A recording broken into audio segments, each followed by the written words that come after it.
पूर्व कृदंत के अंतर्गत निर्धारित ऋणि प्रत्यय। ऋणि प्रत्यय का विधायक सूत्र है नंदिग्रहि पचादिभ्यो ल्युडिन्यच। नंद यानी नंद्याद गण में पठित धातु में, ग्रह यानी ग्रहयाद गण में पठित धातु में, और पच आदि धातुओं से क्रमशः ल्यु, ऋण और अच प्रत्यय होते हैं। नंदादेयु, ग्रहणादेड़िन, पचादेरच स्यात्, यह इसकी वृत्ति है। तो नंदादेयु यु कहने का मतलब है कि जो ल्यु प्रत्यय है उसके अनुबंधों का लोप होने के पश्चात यु बचता है, और ग्रहयादि गण में पठित धातुओं से ऋण, पच आदि धातुओं से अच प्रत्यय प्रयोग में लाते हैं। हमारे पाठ्यक्रम में केवल ऋणि प्रत्यय निर्धारित है, जिससे हम ग्राही, अस्थाई और मंत्री आदि रूपों का निर्माण करते हैं।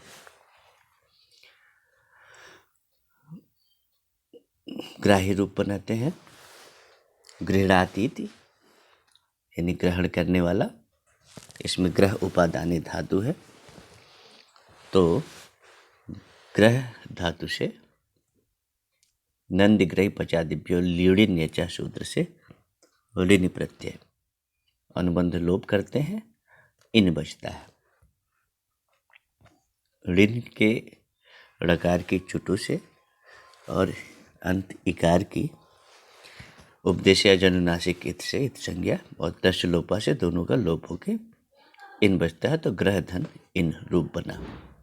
ग्रह धन रूप बना तो जो इन है वह ऋत है।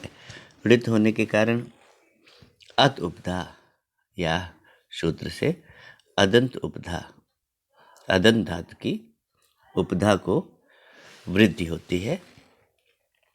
तो अदंत उपधा यानी ग्रह के उपधा यानी अ को वृद्धि होके ग्राह धन इन बना, और वर्ण सम्मेलन होके ग्राहीन बना। जो ग्राहीन रूप बना वह कृदंत रूप बना, इसलिए इसकी कृत तद्धित समासाश्च सूत्र से इसकी प्रातिपदिक संज्ञा करते हैं, और प्रथमा एक वचन की विवक्षा में सु प्रत्यय का प्रयोग करते हैं। अब एक सूत्र है शौच। शौचा सूत्र कहता है कि इनंत अंग से परे यदि संबुद्धि भिन्न सु प्रत्यय है तो उस इनंत अंग की उपधा को दीर्घ हो जाता है। तो इसलिए जो ग्राहीन बना है उसकी उपधा को दीर्घ करके ग्राहीन रूप बनाते हैं, और ग्राहीन से हम उसके जो अंत नकार है तो वो प्रातिपदिक के अंत नकार का लोप हो जाता है। न लोपा प्रातिपदिकांतस्य से, तो उसका हम लोप कर देते हैं, तो बचता है ग्राही। तो ग्राही रूप बना। इसी तरह हम मंत्री गुप्त भाषणे धातु से मंत्री और नी पूर्वक वश धातु से निवासिन निवासी ऐसा रूप बना सकते हैं। उत्साही रूप भी बना सकते हैं। अब अगला रूप है स्थाई। स्था गति निवृत्तियो धातु है, इसे ऋणि प्रत्यय करते हैं और अनुबंध लोप करते हैं। तो अनुबंध लोप करने के पश्चात आतो युग चिड़कृतो धातु सूत्र से इसमें युग का आगम हो जाता है। तो अस्था धन युग का या और इन वर्ण सम्मेलन करके हम अस्थायन रूप बनाते हैं, और पुनः उसकी प्रातिपदिक संज्ञा प्रथमा एक वचन की विवक्षा में सु और हलंग्याभ्यो दीर्घात् सुदृश्य प्रकृतम हल से उसका लोप कर देते हैं और पहले की प्रक्रिया के अनुसार उपधा को दीर्घ करते हैं, फिर नकार का भी लोप करके अस्थायी रूप सिद्ध कर लेते हैं। इस सूत्र को देखते हैं। ये कहता है कि शुभ प्यजातो ऋणिस्ताक्षिल्य। शुभ यानी शुभ से परे, अजातो यानी जाति से भिन्न, शुभ यानी शुभंत से परे, जाति से भिन्न ऋण प्रत्यय हो यदि ताक्षील यानी तत्शील का भाव, ऐसा अर्थ हो। अब इसकी वृत्ति देखते हैं। अजात्यर्थे शुभि धातोर ऋणी ताक्षिल्य द्योते। तो जात्यर्थ से भिन्न शुभंत उपपद होने पर धातु से परे ऋण प्रत्यय होता है यदि कर्ता का शील अर्थात स्वभाव द्योतित हो तो। फिर से देखते हैं। अजात्यर्थे शुभ यानी शुभंत परे हो तो। कैसा शुभंत? जात्यर्थ से भिन्न, तो धातु से स्वभाव के अर्थ में, तात्शील्य अर्थ में ऋण प्रत्यय होता है। उपपद हो जैसे उष्ण भोजी रूप है, तो उष्ण भोजी रूप में जो उपपद है वो भुज धातु से उष्णम, यह द्वितीयांत उपपद है, तो वो शुभंत उपपद है और जात्यर्थ से भिन्न भी है, तो इसलिए भुज धातु से ऋण प्रत्यय होगा। अब उष्ण भोजी रूप बनाते हैं। उष्णम भुंक्ते तक्षशीलम। तक्षशीलम उसका स्वभाव ऐसा है, उष्णम भुंक्ते गर्मा गर्म खाने का, यानी कि गर्मा गर्म खाने का स्वभाव वाला। तो उष्ण अम ऐसा यह उपपद है, भुज धातु है और भुज पालनाभ्यवहार्यो, पालन और अव्यवहार, ये दो इसके अर्थ होते हैं। तो इसलिए उष्ण यह कर्म उपपद होने के कारण और ये जाति अर्थ से भिन्न सुबंत उपपद भी है, तो इसलिए उसके स्वभाव यानी ताक्षिल्य अर्थ में शुभ्य जातो ऋणिस्ताक्षिल्य से ऋण प्रत्यय हुआ, तो हुआ उष्ण अम भुज धन ऋण। अनुबंधों का लोप करते हैं तो उष्ण अम भुज इन बचता है। अब कर्तृ कर्मणो कृति से उपपद कर्म उष्ण के साथ षष्ठी विभक्ति आ जाती है, तो उष्ण ngस भुज इन ऐसा रूप बन जाता है। अब उष्ण ngस भुज इन में भुज की उपधा को गुण कर देते हैं, तो पुगंत लघुपधस्य सूत्र है, इससे हम इसकी उपधा को गुण करके भुज की उपधा को यानी ऊ को ओ कर देते हैं, तो उष्ण ngस भोज इन ऐसा रूप बन जाता है। अच्छा, अब इसकी उपपदमतिंग से उपपद समास कर देते हैं और उपपद समास करने से कृत तद्धित समासाश्च सूत्र से इसकी प्रातिपदिक संज्ञा हो जाती है, जिसके कारण सुपो धातु प्रातिपदिकियों से इसके सुप का लोप हो जाता है। तो सुप इसमें है ngस, तो उसका लोप हो जाएगा, तो क्या बन जाएगा? उष्ण भोज इन यानी उष्ण भोजन। अब चूंकि इसकी प्रातिपदिक संज्ञा हो चुकी है, तो प्रथमा एक वचन की विवक्षा में शु, तो उष्ण भोजन धन शु। अब इसके अनुबंधों का लोप करते हैं तो शु के उकार का लोप करने पे सा बचता है। उष्ण भोजन सा ऐसा रूप बना। तो सर्वनाम स्थाने च असंबुद्धौ सूत्र कहता है कि संबुद्धि भिन्न सर्वनाम स्थानीय प्रत्यय परे हैं तो नान्त अंग की उपधा को दीर्घ हो जाता है।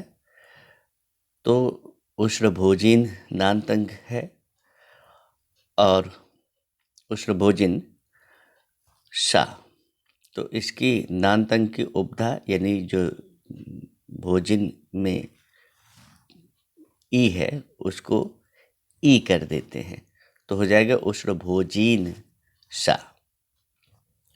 अब जो सा है वह अपृक्त एकाल प्रत्यय से अपृक्त है, यानी उसमें और कोई अल नहीं है। तो हलंग्याभ्यो दीर्घा श्रुतिस्य पृक्तम हल से अपृक्त सा का भी लोप हो जाएगा। तो क्या बन जाएगा? उष्ण भोजीन सा का लोप हो गया। अब उष्ण भोजीन भी प्रातिपदिक के है और उसके अंत में नकार है। तो न लोपः प्रातिपदिकांतस्य से पदांत नकार का भी लोप होकर उष्ण भोजी रूप बना। इसी तरह से अन्य रूप भी बना सकते हैं। सत्यवादी, मृदुभाषी, शीतभोषी भोजी, मितभाषी, प्रियवादी आदि रूपों का निर्माण ऐसे हम कर सकते हैं। अब ऋण प्रत्यय का विधायक सूत्र एक और है मनः, इसको भी हम पढ़ते हैं। मनः सूत्र कहता है कि सुपि मन्यतेर ऋणी स्यात्, यानी सुबंत के उपपद होने पर मन धातु से ऋणी प्रत्यय होता है। सुपि यानी सुबंत उपपद हो तो मन्यते यानी मन धातु से ऋणी हो। फिर वही अनुबंध लोप होके इन बचता है। तो इसकी सिद्धि देखते हैं। इससे क्या बनता है? दर्शनीय मानी, दर्शनीय मन्यते, सुंदर दर्शनीय मानने वाला। तो दर्शनीय मन ऋणी ऐसा प्रयोग करेंगे। मनः सूत्र से इसमें हम ऋण प्रत्यय का प्रयोग करेंगे। क्यों करेंगे? क्योंकि दर्शनीय ऐसा इसका सुबंत उपपद है और मन धातु है। तो मनः सूत्र से हम इसमें ऋण प्रत्यय करेंगे। दर्शनीय मन इन अनुबंध लोप होके ऐसे बना। ऋत होने के कारण अत उपधा या सूत्र से फिर इसकी मन की उपधा को वृद्धि हो जाएगी तो दर्शनीय मान इन ऐसा रूप बनेगा। अब कृत के योग में अगर उपपद है तो कर्तृ कर्मणो कृति से उपपद कर्म के साथ फिर वही षष्ठी विभक्ति आ जाएगी और षष्ठी विभक्ति आने से उपपदम अतिंग यानी सूत्र है तो इससे उपपद समास हो जाएगा। तो उपपद समास होने का परिणाम क्या होता है कि चूंकि ये समास हो गया तो कृत तद्धित समासास से इसकी प्रातिपदिक संज्ञा हो जाएगी। और क्या होगा? सुपो धातु प्रातिपदिक यो से सुप का लोप हो जाएगा। तो क्या बन जाएगा? दर्शनीय मान इन।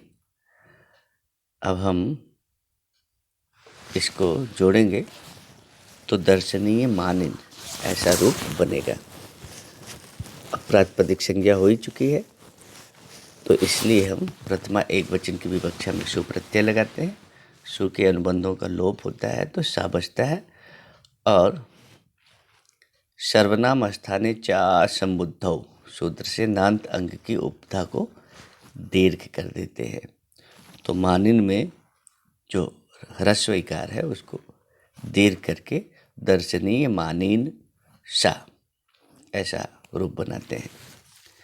अब सा जो है वह भी अप्रत्यय है, अप्रत्यय काल प्रत्यय से, तो हलंग्याभ्यो दीर्घा श्रुतिस्य प्रकृतम हल से उसका अप्रत्यय सकार का लोप हो जाएगा, तो बनेगा दर्शनीय मानिन। दर्शनीय मानिन में भी प्रातिपदिक के अंत में न है, तो इसलिए न लोपः प्रातिपदिकान्तस्य से पदांत नकार का लोप हो जाएगा और दर्शनीय मानी रूप बनेगा। आगे देखते हैं, इसके रूप हैं आत्म माने खश्च। यह जो है खस प्रत्यय और ऋणि प्रत्यय, इन दोनों प्रत्ययों का विधायक सूत्र है। तो इसकी वृत्ति देखते हैं। स्वकर्म के मनने वर्तमानान मन्यते सुपि खस स्यात् ऋणि। यह अपने को मानना, आत्म माने, अपने को मानना, इस अर्थ में खश्च, खस प्रत्यय भी होता है, यानी ऋणि तो होता ही है, खस प्रत्यय भी होता है। तो ये उसी का अग्रिम सूत्र है मनः का। तो कहने का मतलब है कि यदि मन धातु का कर्ता उसका कर्म भी हो, यानी कि अपने को मानता हो, ऐसा अर्थ हो, तो सुबंध के उपपद होने पर मन धातु से खस और ऋणि दोनों प्रत्यय होते हैं। तो हमारे पाठ्यक्रम में ऋणि प्रत्यय है, तो इससे बने रूपों को हम देखते हैं। पंडितम मन्य, पंडितम मानी, ऐसा दो रूप बनता है। तो पंडितम मन्य, तो ये खस प्रत्यय लगा के पंडितम मन्य बनेगा, लेकिन हमें जो रूप पढ़ना है पंडित मानी, क्योंकि ऋणि प्रत्यय से पंडित मानी रूप बनता है, और दोनों का अर्थ होता है आत्मानम पंडितम मन्यते, अपने को पंडित मानने वाला, दूसरे को नहीं, खुद को ही पंडित मानता है। तो इसको हम देखते हैं कि पंडित ऐसा सुबंत उपपद है और अपने को मानना अर्थ है। तो मन धातु से आत्म माने खश्च सूत्र से ऋणि प्रत्यय होता है। तो पंडित मन ऋणि, अनुबंध लोप पंडित मन इनि। अब फिर उपधा को वृद्धि करेंगे। अत उपधाया सूत्र से पंडित मन की जो उपधा है, तो अलो अंत्यात पूर्व उपधा, यानी ना से ठीक पहले जो आकार है उसकी हम वृद्धि करेंगे। तो पंडित मान इन ऐसा रूप बना। और उपपद पंडित से कृत के योग में फिर वही कर्ति कर्मणो कृति से उपपद कर्म पंडित के साथ षष्ठी विभक्ति आ जाएगी। और उपपदम अतिंग सूत्र से इसकी उपपद समास हो जाएगी। उपपद समास होने का परिणाम क्या होगा कि कृत तद्धित समासात से इसकी हम प्रातिपदिक संज्ञा कर देंगे, और सुपो धातु प्रातिपदिकियो से सुप का लोप कर देते हैं। तो क्या होता है, पंडित मान इन, यानी ngस का हम लोप कर दिए। किसका? शुभ का। तो बन गया पंडित मानिन। तो जब पंडित मानिन हो गया और प्रातिपदिक ही है तो प्रथमा एक वचन की विवक्षा में शुभ प्रत्यय का प्रयोग होगा और अनुबंध लोप हो जाएगा, यानी उकार का लोप होके पंडित मानिन सा ऐसा रूप होगा। उपदेशया जन्नासिक इत से उकार की इत संज्ञा तस्लोपा से लोप होके तो पंडित मानिन मानिन सा। अब सर्वनाम स्थाने च असंबुद्धो, संबुद्ध भिन्न सर्वनाम स्थानीय प्रत्यय परे होने पर फिर वही नान्त अंग की उपधा को दीर्घ कर देते हैं जैसे पहले किया। तो क्या हो जाएगा? पंडित मानीन, मानिन की जगह मानीन, नान्त अंग की उपधा को दीर्घ करके पंडित मानीन धन सा ऐसा रूप बनाए। अब जो सा है वह अपृक्त है तो हलंग्याभ्यो दीर्घा श्रुतिस्य अपृक्तम हल से अपृक्त सकार का भी लोप हो जाएगा तो बचेगा पंडित मानिन। और पंडित मानिन में भी प्रातिपदिकांत न है तो न लोपा प्रातिपदिकांतस्य से पदांत नकार का भी लोप हो जाएगा तो रूप बन जाएगा पंडित माने।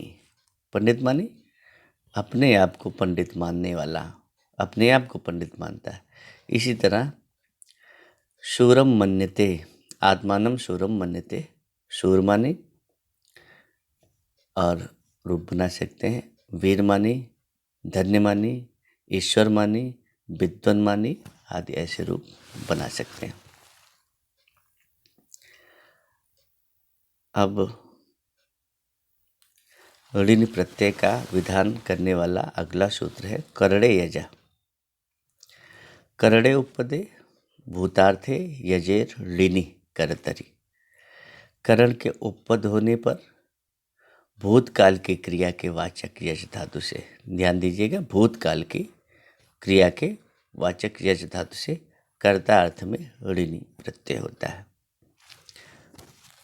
तो इसमें क्या है कंडीशन कि करणे करण हो कहाँ? उपपदे, उपपद में भूतार्थे और भूतकाल के अर्थ में हो क्रिया। तो ऐसे क्रिया व काल के वाचक यज धातु से यजे ऋणी, ऋण प्रत्यय हो कर्तरी कर्ता के अर्थ में। इसे सोमयाजी, अग्निष्टोमयाजी ऐसे रूप बनेंगे। देखते हैं।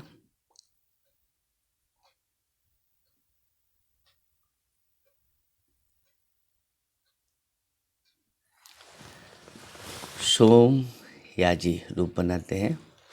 सोमेन इष्टवान, सोम से यज्ञ करता है तो सोम से यानी सोम ता ऐसा तृतीयांत करण उपपद होगा। यज धातु है तो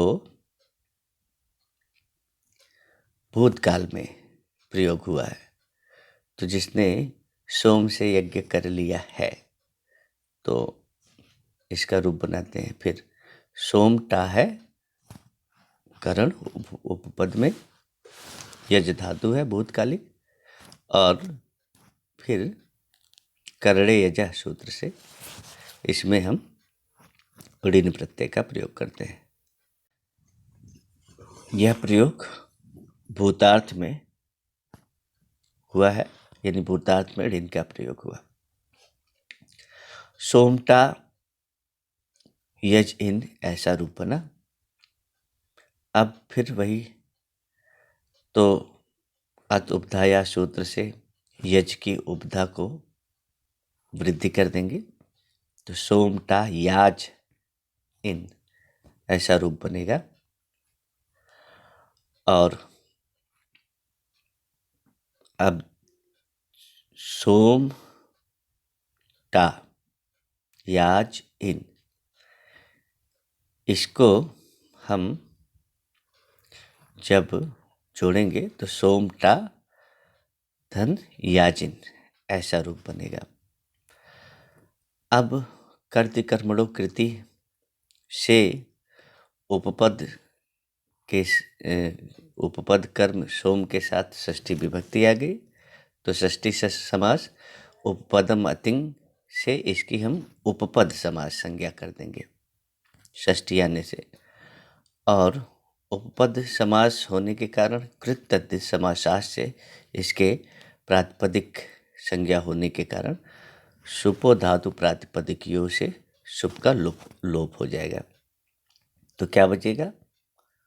जो टा की जगह ngस और उस ngस का भी यानी सुप का भी लोप हो जाएगा, सोम याजिन ऐसा रूप बनेगा। तो यह तो प्रातिपदिक संज्ञा हो ही गई है इसकी। तो प्रथमा एकवचन की विवक्षा में सु प्रत्यय और सु के अनुबंधों का लोप करके सोम याजिन स ऐसा रूप बनाते हैं। और सर्वनाम स्थाने च असंबुद्धो सूत्र से नांत अंग की उपधा को भी दीर्घ कर देते हैं, तो सोम याजीन सा ऐसा रूप बनेगा। और जो स है वो अप्रिक्त है, इसलिए हलंग्याभ्यो दीर्घाशुतिस्य प्रिक्तम हल से उसका भी लोप हो जाएगा। और जो अंत में नाह बचा है वह न लोपा प्रातिपदिकांत से पदांत नकार का भी लोप हो जाएगा और बचेगा रूप सोमयाजी। ऐसे सोमयाजी की भांति अग्निष्टोमयाजी रूप भी बना सकते हैं।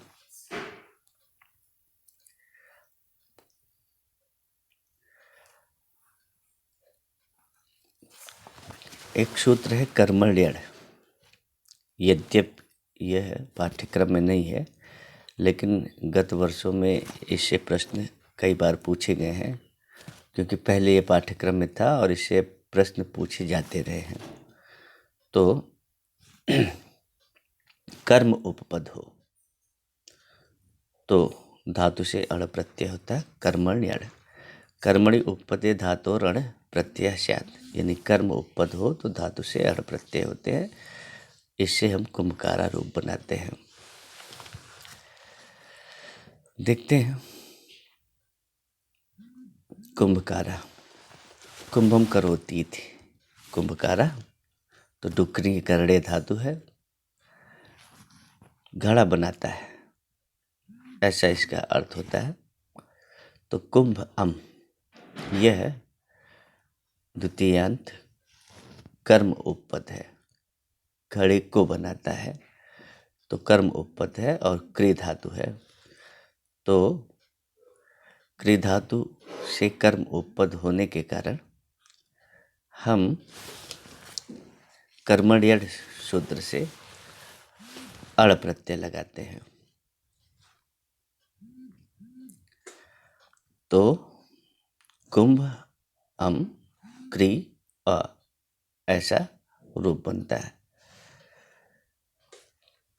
तो ऐसा रूप बनने के बाद क्या करते हैं, चूँकि जो अण प्रत्यय है उसके अनुबंधों का जब लोप करते हैं, तोड़ा की हलंत्यम से इत संज्ञा और तस्य लोपा से लोप कर देते हैं, तो आ ही बचता है। आ बचने के कारण ये जो आ है वह ऋत हो जाता है। तो ऋत परे होने के कारण अचोड़िति से क्री को यानी क्री के ऋकार को वृद्धि हो जाती है और ऋ की वृद्धि आ उरण रपरा की सहायता से आर, तो ऋकार को आर वृद्धि हो जाती है। तो रूप बन जाता है कुंभ अम क आर। तो कर्ति कर्मणो कृति से फिर षष्ठी विभक्ति और उपपदम अतिंग से इसकी उपपद समास और सुपो धातु प्रातिपदिकियों से सुप का लोप। तो क्या बनता है? कुंभ अमकार को कुंभ ngसकार और ngस का भी सुपोधातु प्रातिपदिकियों से लोप होके कुंभकार रूप बनता है। तो कुंभकार प्रातिपदिक है ही है। इससे प्रथमा एकवचन की विवक्षा में सुप्रत्यय और रुत्व विसर्ग करके कुंभकारा रूप बना लेते हैं। उसी तरह भाष्यकारा और सूत्रधारा सूत्रकारा ऐसे रूप बनाते हैं।